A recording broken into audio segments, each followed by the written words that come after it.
వరదలపై CM Chandrababu సమీక్ష నిర్వహించారు. రాష్ట్ర విపత్తు నిర్వహణ కార్యాలయం నుంచి అన్ని శాఖల ఉన్నతాధికారులతో వరద పరిస్థితిని ఆరా తీశారు. వరద ఉధృతి ఎక్కడెక్కడ ఎక్కువగా ఉందని సీఎం చంద్రబాబు తెలుసుకున్నారు. ప్రకాశం బ్యారేజీ ఇన్ఫ్లో, బ్యారేజీ దిగువ ప్రాంతాల్లో తీసుకున్న చర్యలపై వివరాలు కోరారు.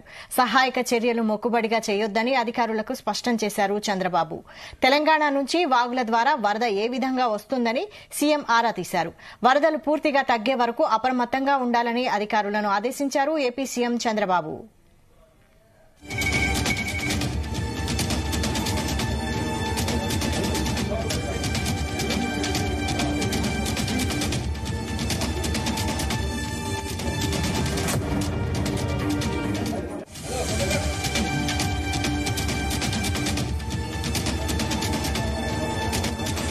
ఏపీలో వర్ష విపత్తుపై సీఎం నారా చంద్రబాబు నాయుడు ఆరా తీసినట్టు తెలుస్తోంది. దీనిపై మరిన్ని అప్డేట్స్ మా ప్రతినిధి నాగేశ్వరరావు అందిస్తారు. నాగేశ్వరరావు, వైశాలి ఆంధ్రప్రదేశ్ రాష్ట్రంలో పువ్వువృష్టిగా కురుస్తున్న గత 2 రోజుల నుంచి వర్షంపై రాష్ట్ర విపత్తుల నిర్వహణ కార్యాలయం నుంచి కూడా చంద్రబాబు నాయుడు వివరాలు సేకరిస్తామన్నారు. దాదాపుగా ఆంధ్రప్రదేశ్ విపత్తుల మేనేజ్మెంట్ అథారిటీ ఆ కార్యాలయానికి చేరుకున్న చంద్రబాబు నాయుడు మొత్తం వాతావరణం గురించి కానీ, ఏదైతే ప్రాజెక్టుల గురించి కానీ, అలాగే ఏదైతే ఆంధ్రప్రదేశ్ రాష్ట్రంలో జరిగిన విపత్తుల గురించి కానీ, ప్రజల నష్టం గురించి కానీ, ఆస్తి నష్టం గురించి కానీ, ఆ ప్రాణ నష్టం గురించి కానీ, అలాగే రాబోయే రోజుల్లో ఎలాంటి చర్యలు తీసుకోబోతున్నారు, ప్రస్తుతం ఎలాంటి చర్యలు తీసుకుంటా ఉన్నారు దాని మీద ఆ ప్రతి ఒక్క అంశం గురించి కూడా క్షుణ్ణంగా మాట్లాడారు వాళ్ళతో. అలాగే వాళ్ళకి ఇవ్వాల్సిన సూచనలు సలహాల మేరకు కూడా పూర్తి స్థాయిలో ఇచ్చిన పరిస్థితి ఉంది. ఆ చంద్రబాబు నాయుడు ఎప్పుడైతే రాష్ట్ర ముఖ్యమంత్రి విపత్తుల మేనేజ్మెంట్ అథారిటీ కార్యాలయం చేరుకున్నారో అక్కడ రాష్ట్ర హోంమంత్రి అమిత ఆ రాష్ట్ర ముఖ్యమంత్రి రిసీవ్ చేసుకుని కార్యాలయంలోకి తీసుకెళ్లిన పరిస్థితి. కార్యాలయంలో రాష్ట్ర వాతావరణ శాఖ వారు మొదటగా చంద్రబాబు నాయుడుకు పూర్తిగా ఆంధ్రప్రదేశ్ లో విపత్తు ఎటు నుంచి వచ్చింది, ఎంత దూరంలో ఉంది, అలాగే వెళ్ళిందా లేదా అనే దాని మీద పూర్తిగా చంద్రబాబు నాయుడుకు క్లారిటీ ఇచ్చారు. అలాగే ముఖ్యమంత్రి చంద్రబాబు నాయుడు కూడా పూర్తిగా వాతావరణ శాఖని ఎంత వరకు ఏదైతే ఆంధ్రప్రదేశ్ రాష్ట్రానికి సంబంధించిన విపత్తు రావడానికి కలిగిన వాయుగుండం ఎలా వచ్చింది, ఎలా వెళ్లిపోయింది, ప్రస్తుతానికి ఉందా లేదా అన్న కోణంలో కూడా అడిగి తెలుస్తున్న పరిస్థితి అయితే ఉంది. ప్రస్తుతానికైతే ఆంధ్రప్రదేశ్ లో ఇక మీదట వర్షం వచ్చే ఆ ప్రభావం కానీ, తుఫాను ప్రభావం కానీ అంతగా ఉండబోదని కూడా అధికారులు సూచించారు చంద్రబాబు నాయుడికి. అలాగే ఆ వాతావరణ శాఖ దగ్గర నుంచి ప్రధానంగా కూడా వాయుగుండం వచ్చిన తీరు గురించి కూడా తెలుసుకున్నారు. ఏదైతే ఆ వాయుగుండం రావడానికి ప్రధాన కారణం కానీ, వాయుగుండం ఎటు వచ్చి ఎటువైపు వెళ్ళిపోయిందన్న దాని మీద కూడా ప్రధానంగా వివరణ అడిగి తీసుకున్న పరిస్థితి ఉంది. ముఖ్యంగా ఏదైతే ఏ జిల్లాలో ఎంత వర్షపాతం నమోదైందనేది తర్వాత ఆ అధికారులు చంద్రబాబు నాయుడికి వివరణ ఇచ్చారు. వివరణ మొత్తం మీద కూడా వాతావరణం పరిస్థితుల్లో, తుఫాను పరిస్థితుల్లో కూడా ఏ జిల్లాలో ఎంత వర్షపాతం నమోదైందంటే పూర్తిగా వివరణ ఇచ్చారు చంద్రబాబు నాయుడికి. తర్వాత ఆ పులిచింతల నుండి దూరం ఎంత ఉన్నది ఏంటి అనేది కూడా ఆయన అడిగి తెలుస్తున్నారు ప్రకాశం బ్యారేజీ వరకు. ముఖ్యంగా ఏదైతే ఆ పులిచింతల నుండి కూడా ప్రకాశం బ్యారేజీకి ఎంత దూరం ఉన్నది, ఎంత దూరం ఉన్న నేపథ్యంలో అక్కడి నుంచి వాటర్ ఎంత దూరం నుంచి ఎన్ని కిలోమీటర్లు ప్రయాణిస్తున్న క్రమంలో ఆ ప్రకాశం బ్యారేజీ వద్ద వదిలిపెడుతున్న నీరు, అలాగే ప్రకాశం బ్యారేజీ వద్దకు వచ్చే పులిచింతల ప్రాజెక్టు నుంచి వచ్చే నీరు రెండు కూడా బేరీజీ చేసుకోమన్నారు. ఎక్కడైతే వాటర్ తగ్గుతున్న పరిస్థితి ఉందో ఆ పరిసర ప్రాంతాల్లో గండి పడుతుంది అనేది కూడా మనకు అర్థమైపోయినైతే చంద్రబాబు నాయుడు అధికారులకు అయితే సూచించిన పరిస్థితి ఉంది. అలాగే ఏదైతే పులిచింతల నుండి ప్రకాశం బ్యారేజీకి వస్తున్న వరద నీరు దాని టైము, అలాగే నాగార్జున సాగర్ నుంచి పులిచింతలకు వస్తున్న వరద నీరు దాని టైము, అలాగే శ్రీశైలం ప్రాజెక్టు నుంచి కూడా వస్తున్న వరద నీరు దాని టైం మొత్తం కూడా ఎప్పటికప్పుడు క్యాలిక్యులేట్ చేసుకుంటూ తనకు వివరాలు పంపించాలని చెప్పారు. ఎట్టి పరిస్థితుల్లో కూడా ఎక్కడ కూడా నాగార్జున సాగర్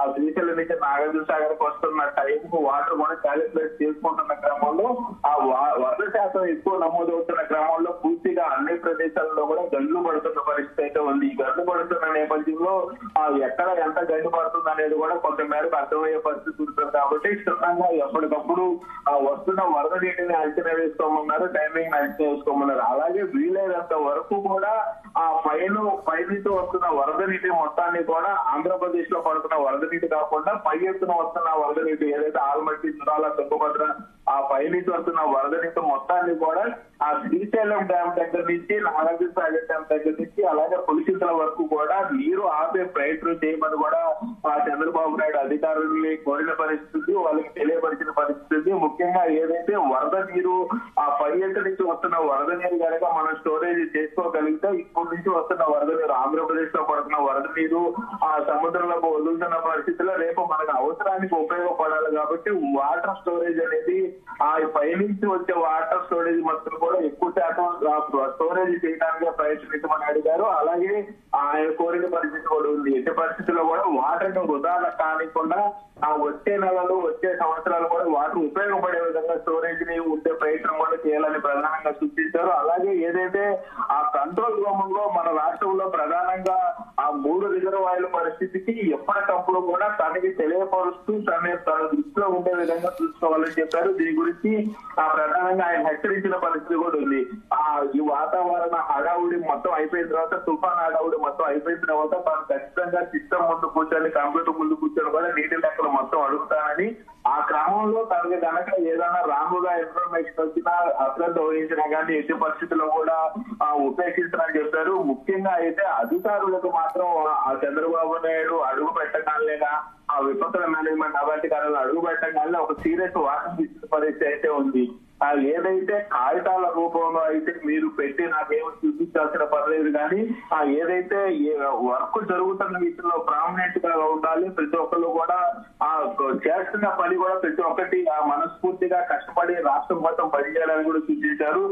ఏదైతే ఉడతాభక్తిగా చేసే పనులు తన దగ్గర వచ్చేది కూడా ప్రజల కోసం, రాష్ట్రం కోసం, ప్రభుత్వం కోసం సీరియస్ గా పనిచేయాలంటూ కూడా అధికారులకు సూచించారు. అలాగే కాగితపు లెక్కలు వద్దు, మనస్ఫూర్తిగా పనిచేసేది కావాలంటూ కూడా చంద్రబాబు నాయుడు అధికారులకి సూచించిన పరిస్థితి అయితే ఉంది. ముఖ్యంగా ఏదైతే రియల్ టైమ్ లో అనేది రాష్ట్ర ప్రభుత్వానికి కానీ రాష్ట్ర ఉద్యోగులకు కానీ చాలా ఇంపార్టెంట్. అయితే రియల్ టైమ్ లో పని అనేది ప్రతి ఒక్కరికి ఉండాలనేది కంపల్సరీ అది జరుగుతుంటా ఉండాలని కూడా ఆదేశించారు. అలాగే ఏదైతే ఆంధ్రప్రదేశ్ రాష్ట్రానికి సంబంధించి కూడా ప్రకాశం బ్యారేజీ వద్దకు వాటర్ వస్తున్న విధానాన్ని కూడా ఆయన అడిగి తెలుసుకున్నారు. ఎంత వాటర్ సముద్రం నీటిలోకి వదులుతా ఉన్నారు. ప్రస్తుతానికి దాదాపుగా 7 లక్షల వాటర్, 7 లక్షల క్యూసెక్ల వరద నీరు వస్తున్నట్టు కూడా చంద్రబాబు నాయుడుకి వివరించిన నేపథ్యంలో 7 లక్షల వరద నీరు కూడా సముద్రంలోకి వదులుతున్నారా లేదా అని అడిగి తెలుసుకున్నారు. అలాగే ఎంత నీరు వాటర్ స్టోరేజ్ కూడా చేయొచ్చు అనేది కూడా అడిగి తెలుసుకున్న పరిస్థితి ఉంది. అలాగే ప్రస్తుతం ఆంధ్రప్రదేశ్ లో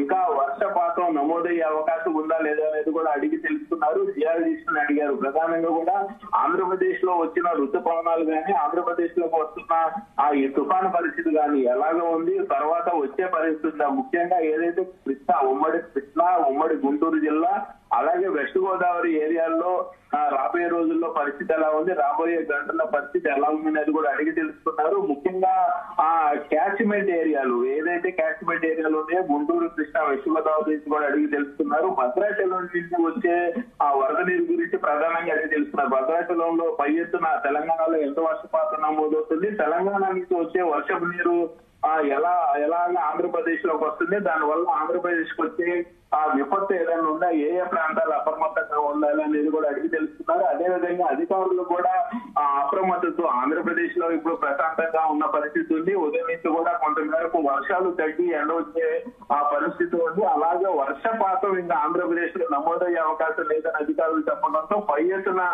తెలంగాణ నుంచి వచ్చే వర్షపాతం ఎలాగ రాబోతుంది, ఎంత వర్షపాతం నమోదవుతుంది, అది ఎలాగైతే ప్రకాశం బ్యారేజీ కానీ భద్రాచలం వైపు కానీ ఎంత మేరకు వచ్చే అవకాశం ఉంది అనేది అడిగి తెలుస్తున్నారు. అలాగే అధికారులు కూడా సూచించిన పరిస్థితి అయితే ఉంది. ముఖ్యంగా ప్రకాశం బ్యారేజీ పరిధిలో ఉన్న 3 ప్రాజెక్టుల గురించి అయితే అధికారులకు పూర్తి స్థాయిలో హెచ్చరికలు అయితే జారీ చేశారు. ప్రకాశం బ్యారేజీకి సంబంధించి రెండో ప్రమాద హెచ్చరిక ఎప్పుడు జారీ చేశారు, జారీ చేసిన తర్వాత కూడా ఆ పరిస్థితి ఎలా ఉందనేది సమీక్షించారు. అలాగే ముఖ్యంగా ఏదైతే ఆంధ్రప్రదేశ్ కి సంబంధించి ఏ జిల్లాలలో, ఏ నియోజకవర్గాలలో, ఏ మండలాలలో, ఏ గ్రామాలలో ఎంత మేరకు ఆస్తి నష్టం జరిగింది అనేది కూడా ఒక అంచనా వేసుకొని అధికారులు చంద్రబాబు నాయుడుకి సూచించారు, తెలిపారు. ఈ నేపథ్యంలోనే ఆ ప్రాణ నష్టం గురించి కూడా అధికారులతో చర్చించిన పరిస్థితి ఉంది. ఈ నేపథ్యంలోనే ఆ రాష్ట్రంలోని ప్రతి ఒక్క జిల్లాకు విపత్తుల నిమిత్తం, ఈ వరద విపత్తు నిమిత్తం కూడా ప్రతి జిల్లాకి జిల్లాకి 3 కోట్లు కేటాయించిన పరిస్థితి అయితే ఉంది. 3 కోట్ల కేటాయించిన పరిస్థితుల్లో ఎవరెవరికి ఎంతెంత అమౌంట్ లో వాడుకున్నారు, దానికి సంబంధించి ఇంకా ఎవరికైనా ఏదైనా కావాలనే దాని మీద కూడా చంద్రబాబు నాయుడు అడిగి తెలుసుకున్నారు విపత్తుల మేనేజ్మెంట్ అథారిటీ కార్యాలయంలో ఉన్న అధికారులు అందరినీ కూడా. అయితే ఈ నేపథ్యంలోనే ప్రధానంగా ఆ రాష్ట్రంలో ఇంకా రహదారుల పరిస్థితి కూడా అడిగి తెలుసుకున్నారు. రాష్ట్రంలో రహదారులు ఎక్కడెక్కడ దెబ్బతున్నాయి, ఎక్కడెక్కడ ఉన్నాయని. ప్రధానంగా అయితే ఆంధ్రప్రదేశ్ లో జరుగుతున్న విపత్తుల గురించి ఎక్కడ కానీ ఏదైతే విధి నిర్వహణకు సంబంధించిన పని ఏది కావాలన్నా కానీ ఇమీడియట్ గా అడిగి తీసుకొని ఇవ్వమన్నది అక్కడ రహితం వహించడం తీసుకోమని వార్నింగ్ ఇచ్చినట్టయితే ఉంది పరిస్థితి. Thank you Nageswararao.